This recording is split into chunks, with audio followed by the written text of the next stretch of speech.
Assalamualaikum warahmatullahi wabarakatuh. Halo siswa kelas 1, bagaimana kabar kalian? Untuk hari ini, semoga kalian semuanya sehat, tidak ada yang sakit. Dan semoga kalian tetap rajin untuk belajar. Ayo, hari ini siapa yang sudah belajar? Kalian harus rajin belajar loh ya. Karena belajar itu hukumnya wajib. Yang namanya wajib, kalau kita tidak belajar, berarti kita berdosa.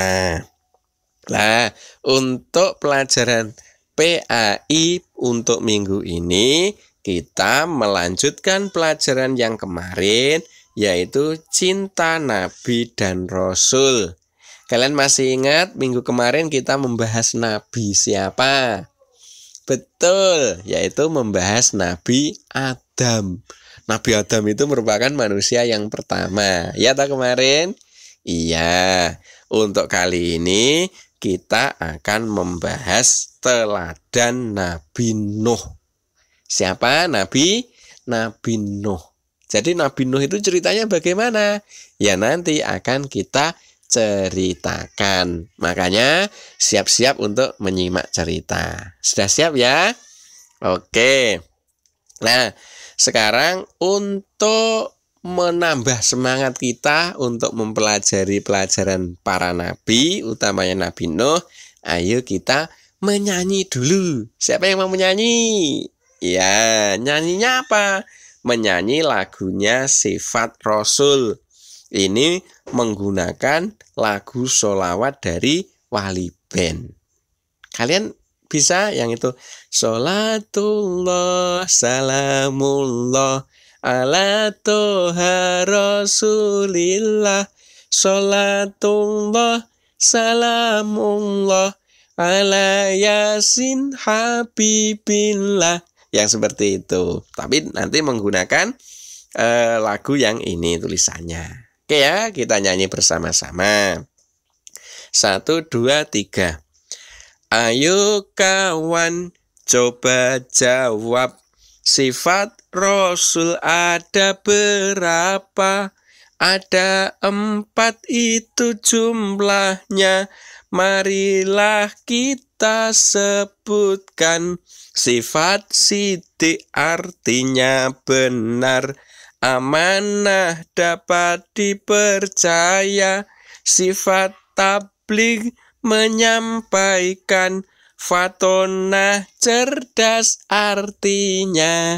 Sholatullah salamullah ala toha rasulillah.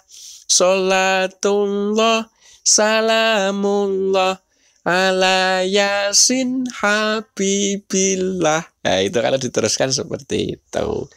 Ya, ini tadi kita sudah menyanyi. Sudah semangat ya? Oke, kalau sudah semangat, kita mulai dengan mengamati gambar. Coba kalian tebak, gambar ini gambarnya orang apa? Orang sedang apa? Ini ada seorang anak yang duduk di mana? Betul, duduk di bawah pohon. Ini pohonnya. Kemudian, selain duduk di bawah pohon, anak tersebut membawa apa ini? Yang kuning ini membawa buku. Nah, buku dibawa, dibuka, terus dibaca. Betul sekali. Jadi, gambar ini adalah orang yang bekerja keras dengan belajar giat. Nah, gambar ini ada kaitannya nanti dengan kisah Nabi Nuh. Apa kaitannya? Ya nanti di akhir ada. Sekarang mari kita ikuti kisah Nabi Nuh. Ada yang tahu Nabi Nuh itu di mana? Kira-kira dilahirkan di mana Nabi Nuh itu? Nabi Nuh itu diutus oleh Allah untuk menjadi rasul di negeri Syam atau Syria. Ya, di negeri Syam atau Syria jauh sana ya. Itu adalah Nabi Nuh. Kemudian Nabi Nuh itu nama lain atau nama sebenarnya adalah Yashkur atau Abdul Ghaffar. Jadi Nabi Nuh itu mempunyai nama lain yaitu Yashkur atau Abdul Ghaffar. Bisa disebut Yashkur, bisa disebut Abdul Ghaffar. Kemudian Nabi Nuh itu merupakan keturunan yang ke-10 dari Nabi Adam yang kita bahas minggu kemarin. Jadi Nabi Adam nanti mempunyai anak siapa, mempunyai anak siapa, nanti sampai keturunan yang ke-10 itu adalah Nabi Nuh. Terus ayah Nabi Nuh itu bernama Lama. Ya, namanya unik ya, asing ya. Karena ini memang bukan nama orang Indonesia, jadi ya seperti ini. Bahkan nama orang yang dulu sekali. Kemudian selanjutnya tentang silsilah Nabi Nuh. Nah, ini adalah urut-urutan Nabi Nuh sampai ke atas sampai Nabi Adam. Itu siapa saja? Dimulai dari Nabi Nuh itu mempunyai ayah namanya Lama. Jadi bin itu berarti anaknya gitu. Nabi Nuh itu anaknya Lama. Kemudian Lama itu anaknya Matusalih. Terus Matusalih itu mempunyai ayah yang bernama Nabi Idris. Nabi Idris mempunyai ayah yang namanya Yarid. Yarid mempunyai ayah yang namanya Mihlail. Mihlail mempunyai ayah yang namanya Kinan. Kinan mempunyai ayah yang namanya Anusi. Anusi mempunyai ayah yang namanya Sis. Sis mempunyai ayah yang namanya Nabi Adam. Seperti itu. Ya, silsilah dari Nabi Nuh. Jadi Nabi Nuh itu merupakan keturunan yang ke-10 dari Nabi Adam.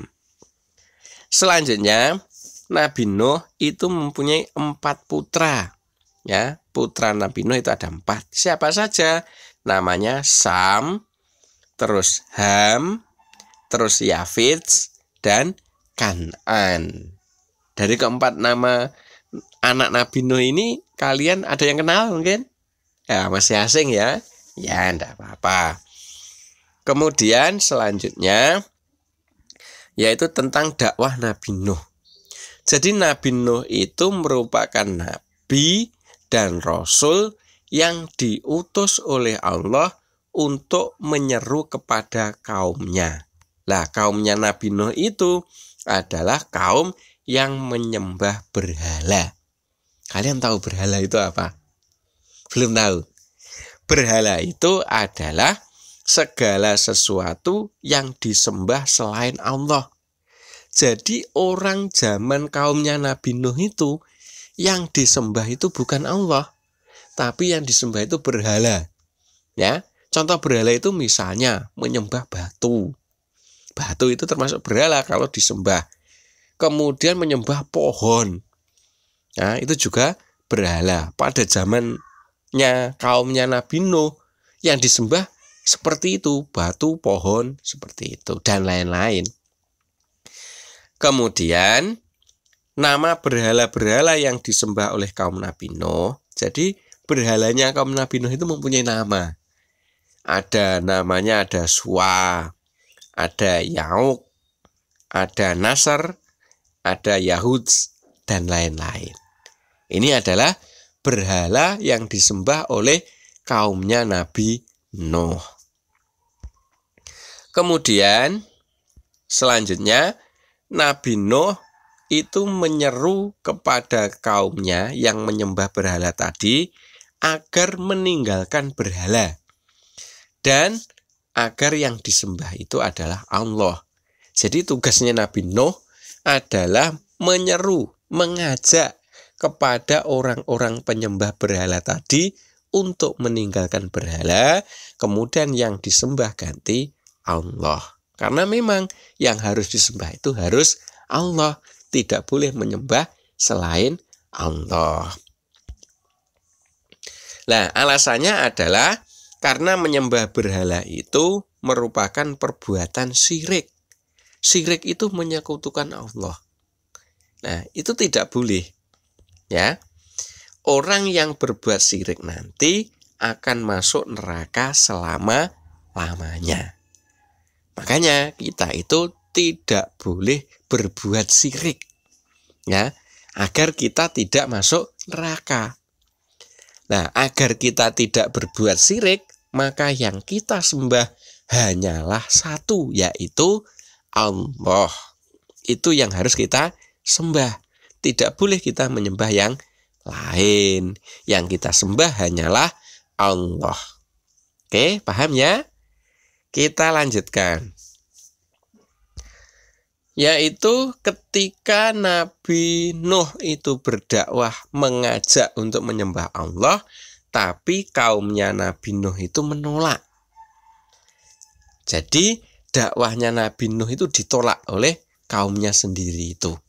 Padahal diajak untuk kebenaran, ya, tapi kaumnya tidak mau. Mereka lebih senang menyembah berhala, ya.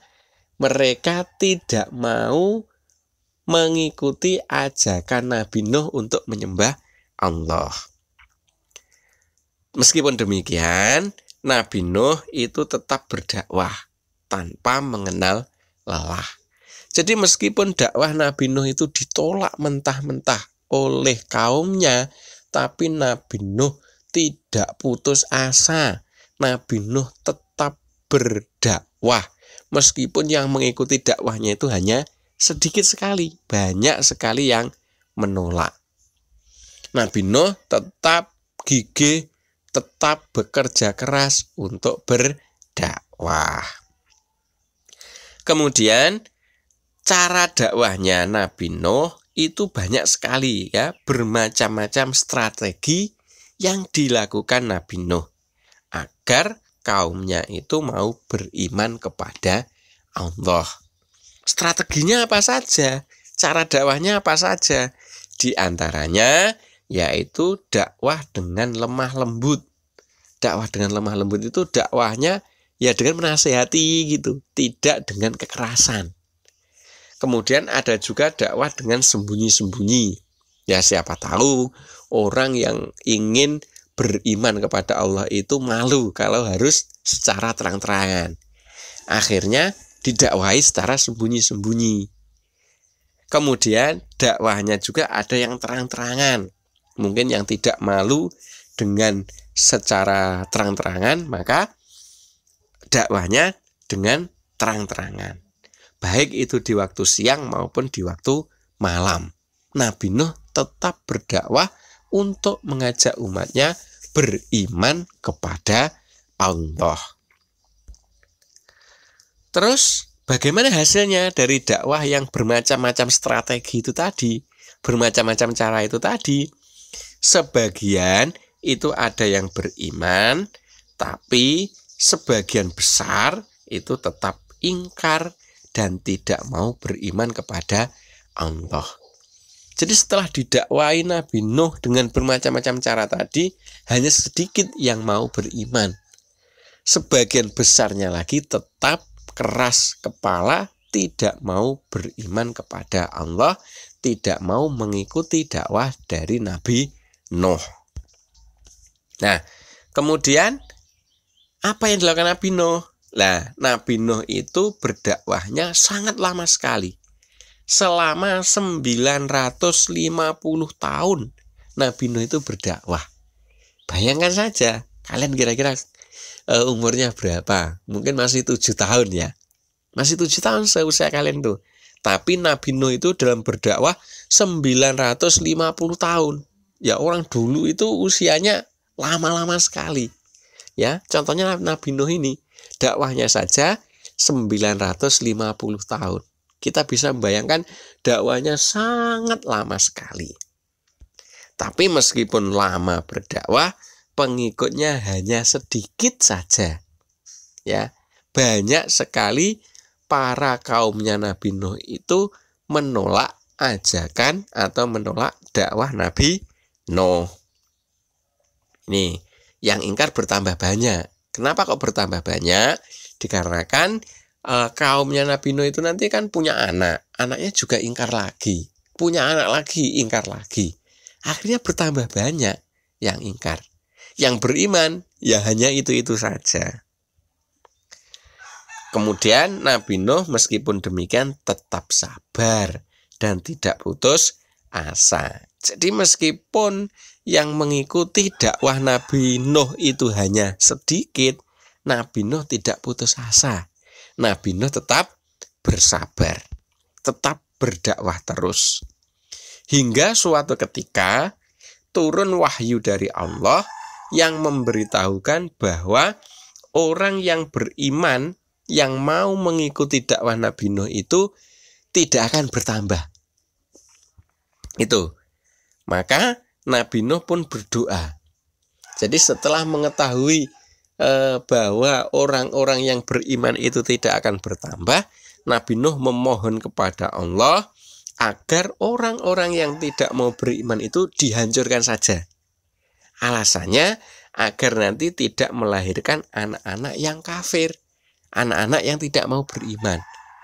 Maka daripada nanti yang tidak beriman itu semakin banyak, maka semuanya yang tidak beriman harus dihancurkan saja. Itu lebih baik. Itu doa dari Nabi Nuh. Nah, setelah berdoa Nabi Nuh seperti itu, kemudian doa Nabi Nuh itu dikabulkan oleh Allah. Nah, sebelum Allah mengabulkan doa Nabi Nuh, maka Nabi Nuh oleh Allah diperintahkan untuk membuat bahtera. Bahtera itu sebuah perahu yang sangat besar, yang nanti bisa dinaiki oleh orang-orang yang beriman. Dan juga nanti mungkin binatang-binatang ternaknya bisa masuk ke situ. Kemudian saat Nabi Nuh dan pengikutnya itu membuat bahtera, selalu diejek oleh kaumnya. Ya. Jadi ketika Nabi Nuh melaksanakan perintah Allah untuk membuat bahtera atau membuat perahu yang besar itu, kaum yang tidak mau beriman itu mengejek, membuat perahu kok di daratan gitu, mau dilayarkan kemana, seperti itu. Mungkin ejekannya ya kurang lebih seperti itu. Kemudian selanjutnya setelah bertahun-tahun, akhirnya jadilah bahtera yang dibuat oleh Nabi Nuh itu. Jadi Nabi Nuh membuat bahtera atau perahu yang sangat besar itu membutuhkan waktu selama bertahun-tahun. Tidak hanya beberapa hari atau beberapa minggu atau beberapa bulan, tapi bertahun-tahun. Tapi akhirnya jadi. Nah, setelah perahunya, bahteranya Nabi Nuh itu jadi, kemudian Allah menurunkan azabnya. Azab Allah berupa hujan yang sangat deras sehingga menenggelamkan seluruh isi bumi. Jadi azab Allah ini berupa hujan yang sangat lebat. Saking lebatnya, maka terjadi banjir yang banjirnya itu menenggelamkan seluruh isi bumi. Ya, mulai dari pohon-pohon yang tinggi-tinggi tenggelam. Bahkan gunung yang paling tinggi pun juga tenggelam. Ya, semuanya berubah menjadi lautan. Ini adalah azab Allah untuk kaumnya Nabi Nuh yang tidak mau beriman. Terus Nabi Nuh dan kaumnya yang beriman bagaimana? Nah, Nabi Nuh dan para pengikutnya yang beriman itu selamat karena Nabi Nuh dan kaumnya itu masuk ke dalam bahtera tadi, ke dalam perahu besar yang sudah dibuatnya tadi. Otomatis ketika semuanya berubah menjadi lautan, maka perahunya akan tetap mengapung. Dan Nabi Nuh beserta pengikutnya selamat. Sementara untuk kaum yang durhaka, yang menolak beriman kepada Allah dan menolak ajakan dari kaum, yang menolak ajakan dari Nabi Nuh tadi, itu tenggelam semuanya tanpa tersisa dan semuanya binasa atau mati. Karena tenggelam ya, tenggelam pasti mati. Nah, Kemudian selanjutnya, bagaimana nasib anak dan istrinya Nabi Nuh? Nabi Nuh itu sebenarnya sebelum adanya azab itu selalu menasehati keluarganya agar mau beriman kepada Allah. Atas ajakan Nabi Nuh itu tadi, ada yang beriman, ada yang tidak. Padahal itu keluarga Nabi Nuh. Siapa yang tidak mau beriman? Yang tidak mau beriman adalah istri Nabi Nuh dan juga anaknya yang bernama Kan'an. Tadi kan disebutkan anaknya ada 3 ya. Ada 4. Ada 4 yang tidak mau beriman kepada Allah itu adalah Kan'an. Padahal Kan'an itu adalah putra dari Nabi Nuh. Tapi dia membangkang kepada ayahnya sendiri, tidak mau mengikuti ayahnya. Itu, dan memusuhi Nabi Nuh. Kan'an itu memusuhi Nabi Nuh sama dengan kaum yang lain yang memusuhi Nabi Nuh. Selanjutnya, ketika banjir datang, jadi ketika banjir itu sudah datang dan Kan'an itu berenang ingin mencari tempat yang lebih tinggi agar tidak tenggelam, Nabi Nuh mengajak dan meyakinkan anaknya untuk beriman dan naik perahu. Ya, karena Nabi Nuh tahu bahwa meskipun berenang kemanapun, ke puncak gunung yang tinggi pun akan tetap tenggelam. Maka anaknya diajak untuk beriman dan naik perahu. Tapi apa kata anaknya? Anaknya yang bernama Kan'an itu tadi menolak dan memilih untuk naik gunung bersama kaum yang durhaka. Nah, dari sini sudah bisa dilihat akhir ceritanya Kan'an pun juga tenggelam. Karena gunung yang dinaiki Kan'an itu juga tenggelam, otomatis Kan'an juga ikut tenggelam. Itu adalah cerita dari Nabi Nuh. Mulai berdakwah sampai azab yang diturunkan kepada kaum Nabi Nuh yang durhaka. Kemudian pelajaran dari Nabi Nuh apa saja? Yang pertama, tetap berdakwah tanpa mengenal lelah. Ini yang harus kita teladani dari Nabi Nuh. Kita harus tetap berdakwah tanpa mengenal lelah. Harus tetap mengajak orang pada kebaikan meskipun ditolak, ya, tetap diajak. Kemudian yang kedua, manusia itu hanya mampu berusaha. Seperti tadi kisahnya Nabi Nuh dengan anaknya Kan'an. Nabi Nuh sudah berusaha untuk mengajak, tapi Kan'an tetap tidak mau. Jadi kita itu harus berusaha, ya, tidak usah memikirkan nanti berhasil atau tidak. Yang penting berusaha dengan sungguh-sungguh. Kemudian yang ketiga, saat ada masalah kita harus sabar dan tidak putus asa. Jadi manusia itu pasti ada punya masalah. Tapi untuk menghadapi masalah itu kita harus sabar dan kita tidak boleh berputus asa. Yang keempat, garis keturunan itu bukan jaminan untuk beriman. Garis keturunan itu misalnya itu tadi antara Nabi Nuh dengan Kan'an, ya. Kan'an itu anaknya Nabi, tapi sampai akhir hayatnya tidak beriman kepada Allah, alias menjadi orang kafir. Nah, keturunan inilah bukan jaminan. Jadi ketika kita akan beriman, kita harus berusaha yang sungguh-sungguh. Oke, itu adalah pelajaran dari Nabi Nuh. Oke ya. Sementara itu semoga kita bisa melaksanakan apa saja pelajaran yang kita dapat dari Nabi Nuh tersebut. Sekian, saya akhiri. Assalamualaikum warahmatullahi wabarakatuh.